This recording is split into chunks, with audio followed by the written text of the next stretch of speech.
El Evangelio de Juan presenta una variedad de temas sobre Jesús. Recurre a las señales para demostrar que Él es el Mesías. Utiliza una serie de testigos para proclamar a Jesús como el Cristo. ¿Cuál es el origen del término Trinidad?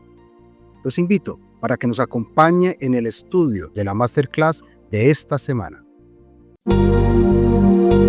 Queremos darte la bienvenida al espacio donde profundizamos en los misterios y enseñanzas de la Biblia. Cada semana exploraremos pasajes clave, analizaremos su contexto histórico y descubriremos su relevancia en nuestra vida cotidiana. Únete a nosotros en este viaje de fe y conocimiento. Bienvenidos a Masterclass.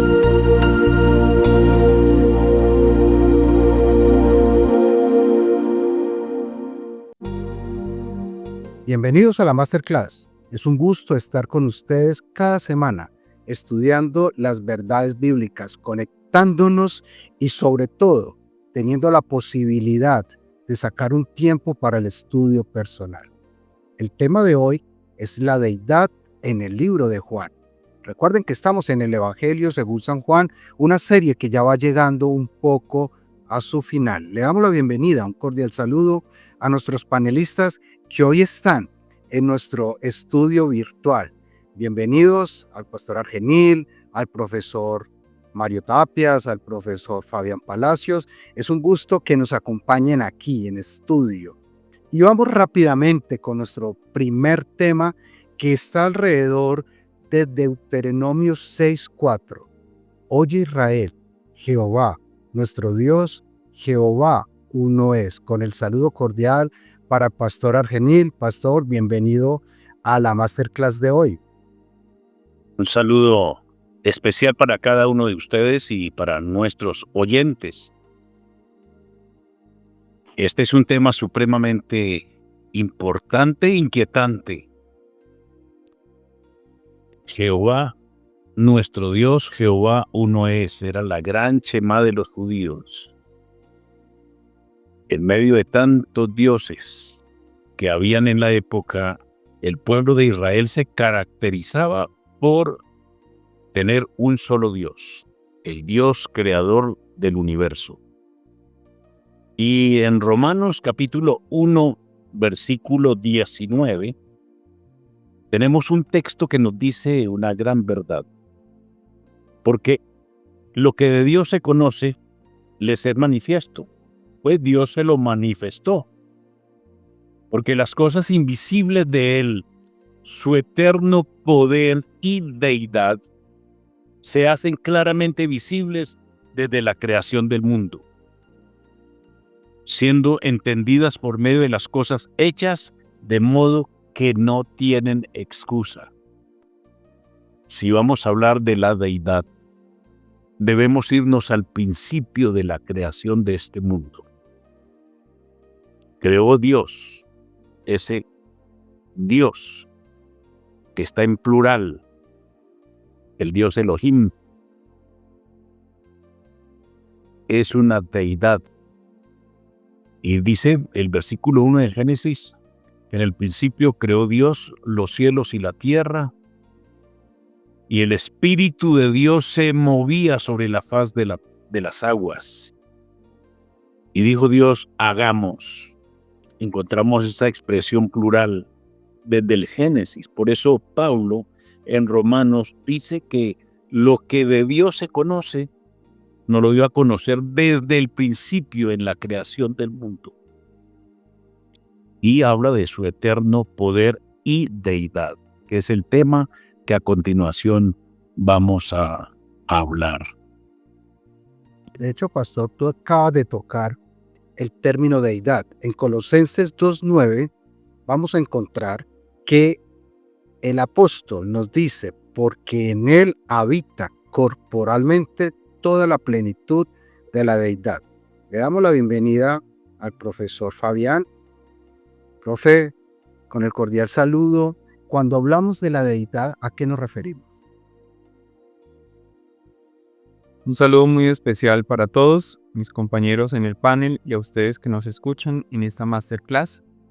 Bien, Mauricio, al hablar de la deidad nos encontramos con la entidad absoluta y suprema, es decir, la deidad que todo lo contiene, que todo lo ha creado, como decía el pastor Argemín, y que de esta manera nosotros podemos de forma evidente ver en las Escrituras que es una entidad que se quiere relacionar con sus criaturas, es decir, con nosotros.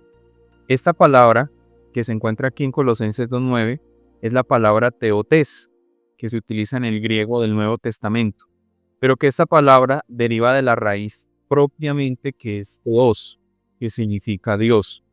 Así que vemos que cuando hablamos de deidad estamos hablando de Dios, de este ser supremo, el cual ha manifestado que merece toda la adoración, toda la obediencia, toda la magnificencia, y que obviamente ha de forma muy progresiva desarrollado lo que es su relación con el ser humano, y que hasta hoy podemos nosotros hablar de este concepto que es muy relevante dentro de las creencias, dentro de la creencia cristiana. Con el saludo cordial al profesor Mario. Profe, el término deidad o divinidad es un término que está bien documentado en la Biblia. Bueno, lo encontramos específicamente como lo traducimos o lo tomamos de Colosenses 2:9. Jesús habitaba toda la plenitud del pleroma de la divinidad, de la deidad. Lo que sí quizás tenemos dificultades es que no tenemos evidencia suficiente para una expresión pluralista como Trinidad.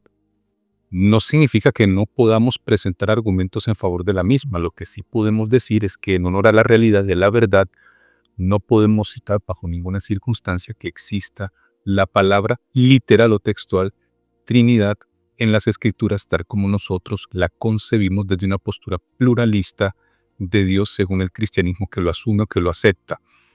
Pero claramente la palabra se encuentra allí y nosotros la podemos citar y ver tal como la propone según nosotros asumimos en la tradición cristiana escrita por el apóstol Pablo. Bueno, y aquí nos coloca un tema bien interesante, porque cuando hablamos de la deidad, y la pregunta es para los tres, ustedes me dicen quién quiere iniciar, estamos hablando de las tres personas. Pero también le agrego algo: tres personas distintas, un solo Dios verdadero. En la Biblia, y aquí como lo acabé de leer en Romanos, desde la creación del mundo se habla de una deidad, al menos más de dos o más de uno. Entonces, en el Nuevo Testamento podemos encontrar textos como Mateo 6:9, vosotros pues oraréis así: Padre nuestro que estás en los cielos. Y en fin, continúa el Padre nuestro. Cuando el Señor Jesús dio la comisión en San Mateo, dice que id y bautizarlos en el nombre del Padre, del Hijo y del Espíritu Santo. Hay muchos textos en la Biblia, y especialmente en el Nuevo Testamento, donde se ve claramente la deidad, el Padre, el Hijo y el Espíritu Santo. Uno de esos textos que Juan nos dice y nos cuenta es en el bautismo de Jesús.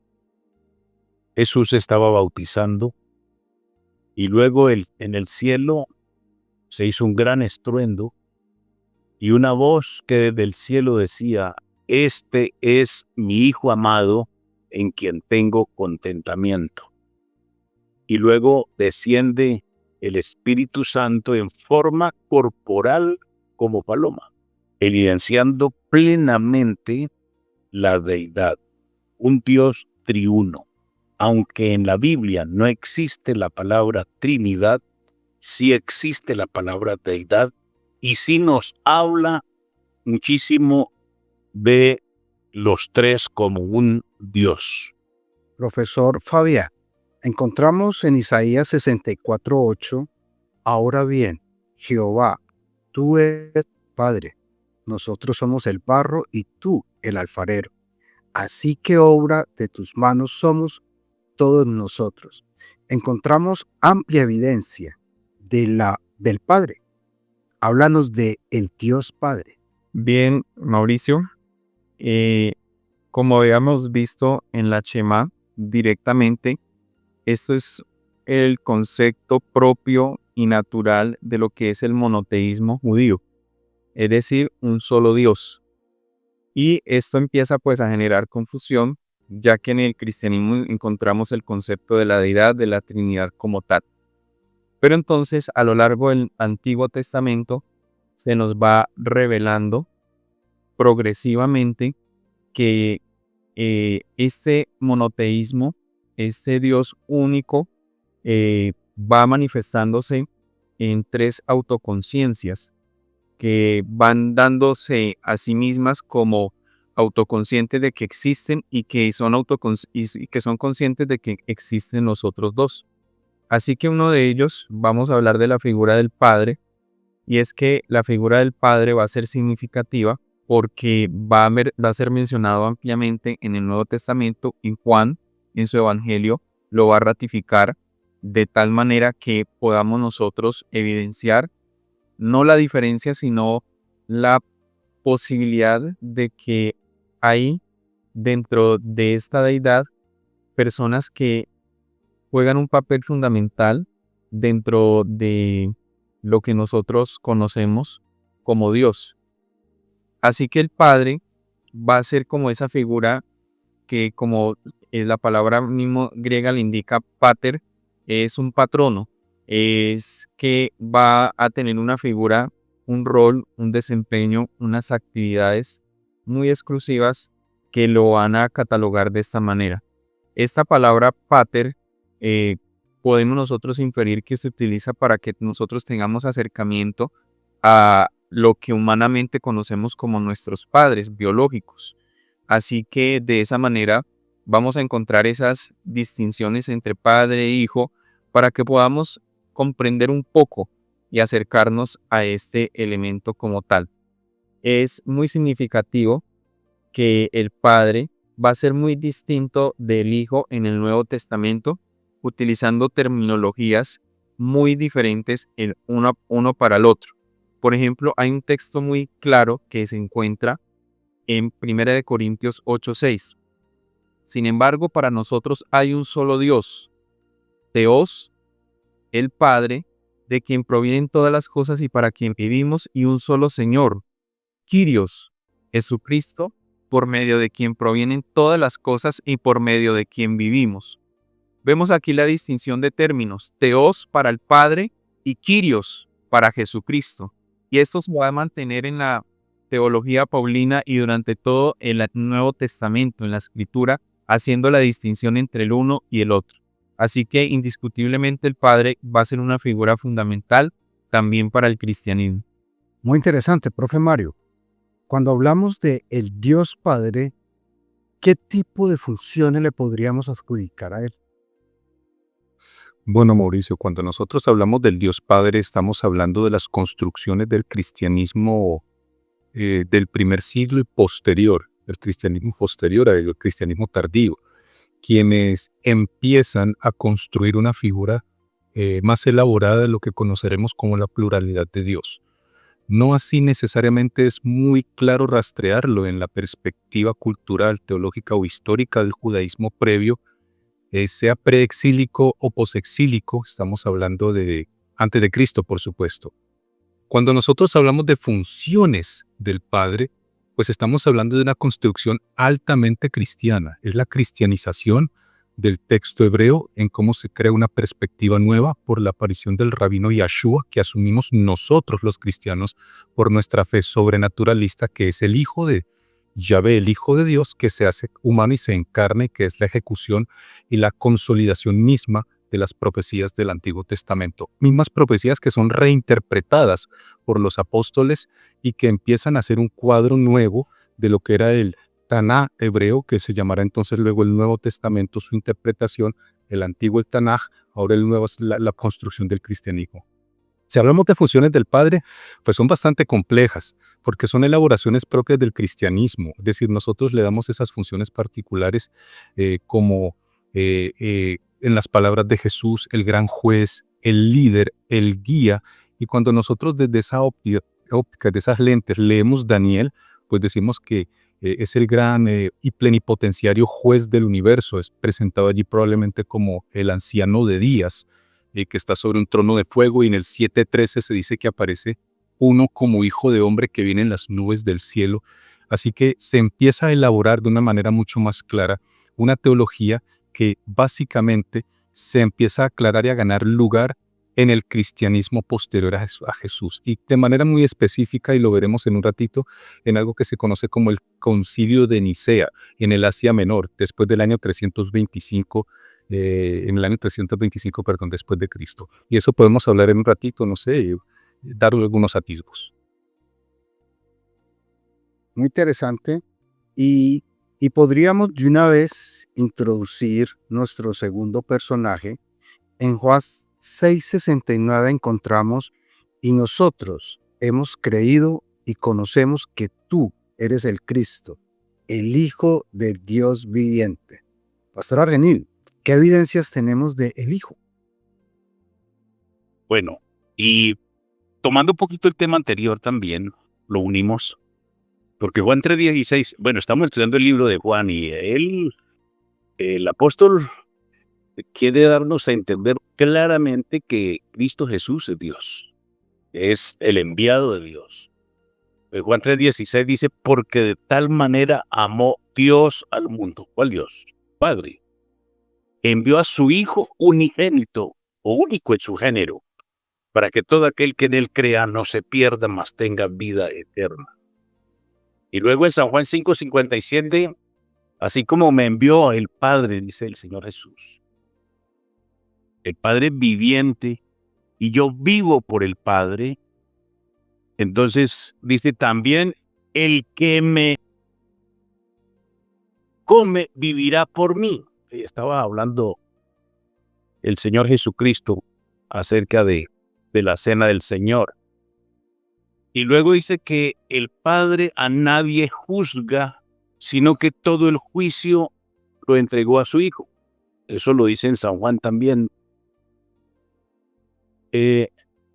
dándonos a entender claramente que los dos son Dios. Yo quiero colocar algo de mi propia interpretación, diríamoslo así. Y es que en el Antiguo Testamento se habla de Jehová, Dios, el creador del cielo y de la tierra. No se habla del Padre y del Hijo, porque la palabra Padre e Hijo es después del nacimiento de nuestro Señor Jesucristo en esta tierra. Entonces, si nos perdemos y nos embolatamos cuando escuchamos la palabra Padre o Hijo. Es cuando Él se hizo hombre y habitó entre nosotros. Él es que toma la forma de Hijo, y el Padre porque lo envió. Pero en el Antiguo Testamento no se habla de Padre ni de Hijo, sino del Dios, Elohim, y en el griego, el Theos. Pastor, en términos de funciones, ¿qué funciones le podemos adjudicar al Dios Hijo? La función del Salvador, el que se humanó, el Dios que se formó hombre para poder salvar al ser humano. Así que Cristo Jesús es el Emmanuel, Dios con nosotros. Su labor es redentora. Cumplió la profecía escrita en el Antiguo Testamento que vendría un Salvador, el Mesías, Dios con nosotros.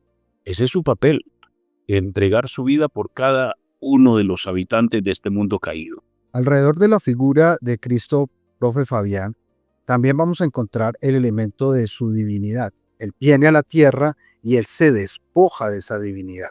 ¿Qué nos podrías ampliar al respecto?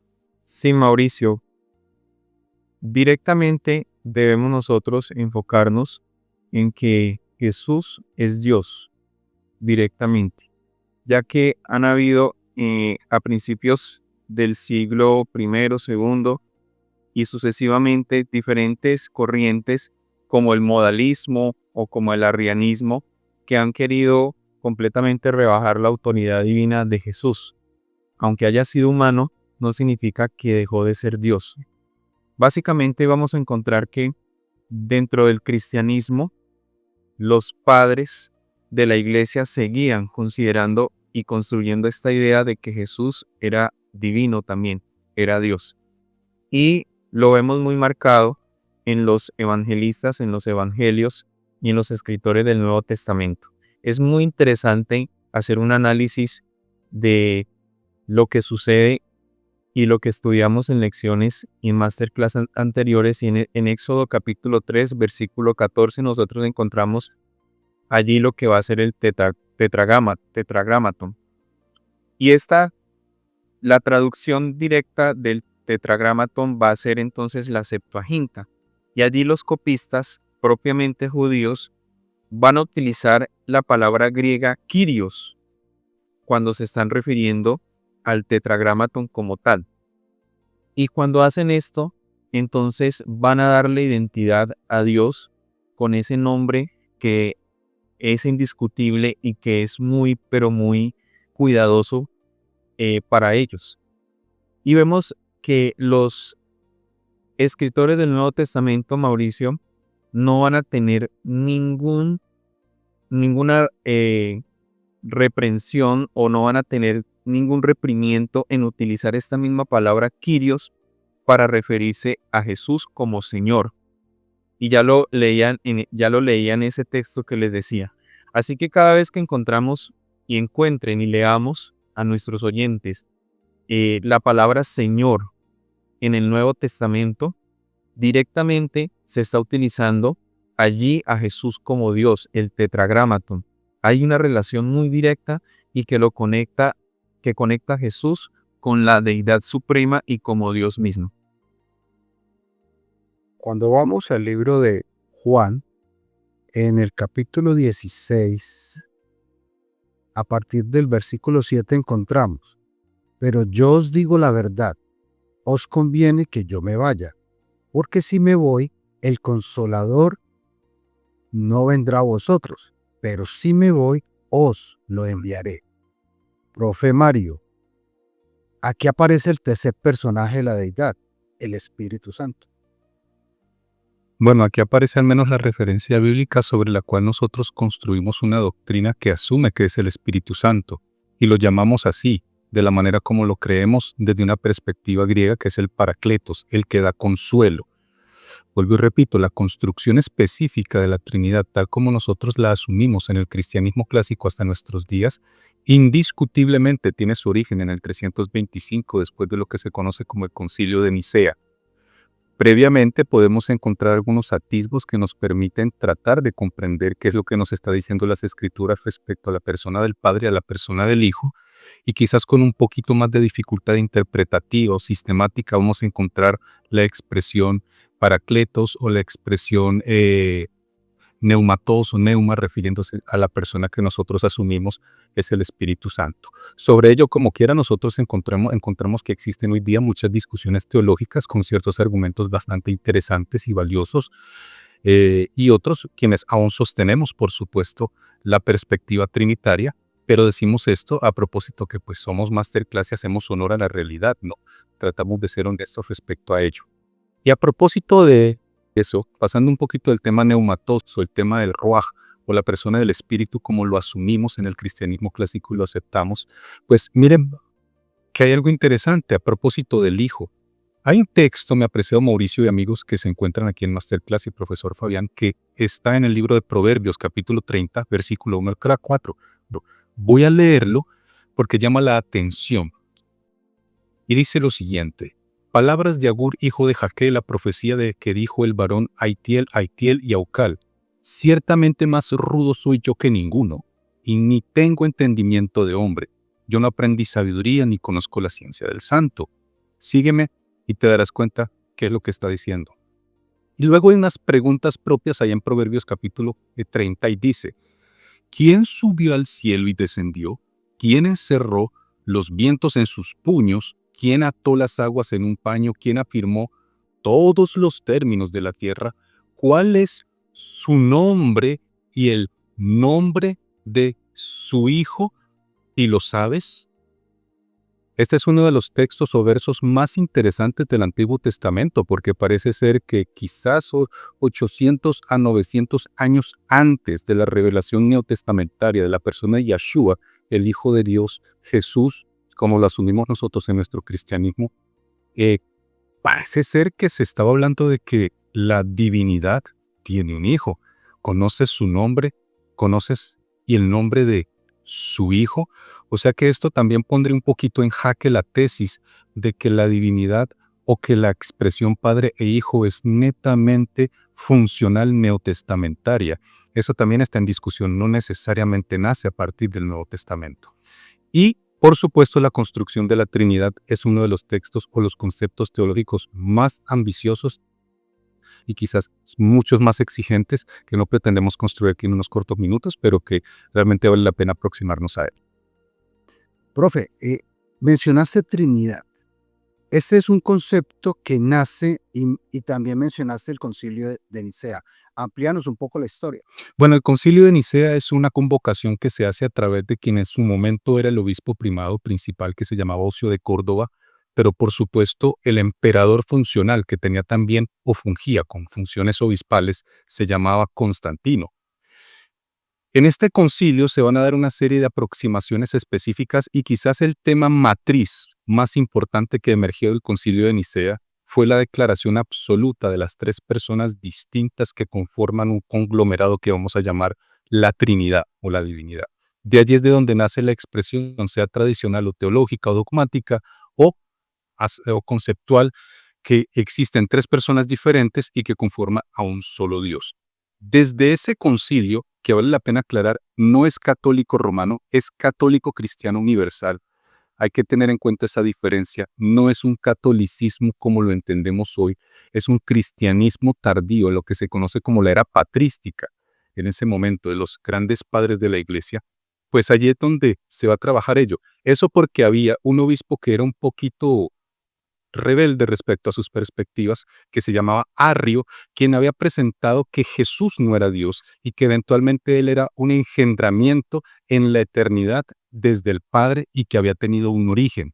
Esto escandalizó grandemente en su momento a la iglesia emergente o la iglesia tardía, en ese momento ese cristianismo que ya lleva casi 4 siglos de existencia, y este concilio va a dar una palabra específica y puntual, y allí es donde se entreteje los telares teológicos más importantes de los últimos 1600, 1700 años en la historia del cristianismo pluralista trinitario, donde se va a dar quizás el toque más importante.